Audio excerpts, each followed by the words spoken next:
రాష్ట్ర కుమ్మర్ సంఘం రాష్ట్ర అధ్యక్షులు నడికూడ జయంతరావు గారి ఆధ్వర్యంలో రాష్ట్ర నాయకులము ఇక్కడ ఉమ్మడి మహబూబ్ నగర్ జిల్లా నాయకులు మరియు నాగర్ కర్నూలు జిల్లాలో లత్తిపూరి గ్రామములో కట్టమైసమ్మ తల్లి దేవస్థానము డిండి ప్రాజెక్టు దగ్గర 1947 సంవత్సరం నుంచి ఇప్పటి వరకు మా కుమ్మర్లే రాయిని అక్కడ ఏర్పాటు చేసుకొని ఇప్పటి వరకు కూడా పూజలు నిర్వహిస్తున్నటువంటి కుమ్మర్లు పూజారులుగా ఉన్నారు.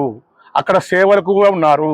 అనుకోకుండా అనూహ్యంగా ఇక్కడ ఒక ట్రస్ట్ మనకున్నదాన్ని దానికి ఇబ్బంది పెడుతందుకు కుమ్మర్లు ఇబ్బంది పెడుతందుకు ఇక్కడ పాలక మండలి వేసి ఆ పాలక మండలి వాళ్ళు కుమ్మర్లుగా పూజారులుగా ఉండొద్దు, మరి ఇక్కడ మీరు పని చేయొద్దు, కొబ్బరి కుడుకలు అమ్ముకోవద్దు, మీరు ఇక్కడ నుంచి వెళ్ళిపోవాలని చెప్పి బలవంతంగా చేస్తున్నటువంటి ఇక్కడ గుడికి వచ్చినటువంటి చైర్మన్ గారు దుచర్య బాగలేదని చెప్పేసి మేము ఆల్రెడీ ఎండోమెంట్ వారికి కానీ పోలీస్ శాఖ వారికి కానీ ఎమ్మెల్యే వారికి కానీ సానుకూలంగా స్పందించాలని వినతి పత్రాలు కూడా ఇవ్వడం జరిగింది.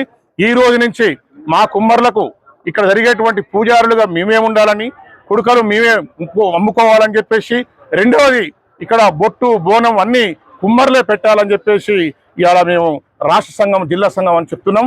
ఈ యొక్క సానుకూలంగా చేసేటువంటి మనం చేసే కార్యక్రమానికి ఎలాంటివి స్పందించకుంటే ప్రభుత్వం కానీ ఎమ్మెల్యే గారు స్పందించకుంటే రాష్ట్ర వ్యాప్తంగా ధర్నాలు నిర్వహిస్తామని చెప్పేసి మేము సభాముఖంగా తెలియపరుస్తున్నాము. జై కుమ్మర, కుమ్మర్ల ఐక్యత, తెలంగాణ రాష్ట్ర కుమ్మర్ల ఐక్యత, నాగర్ కర్నూలు కుమ్మర్ల ఐక్యత.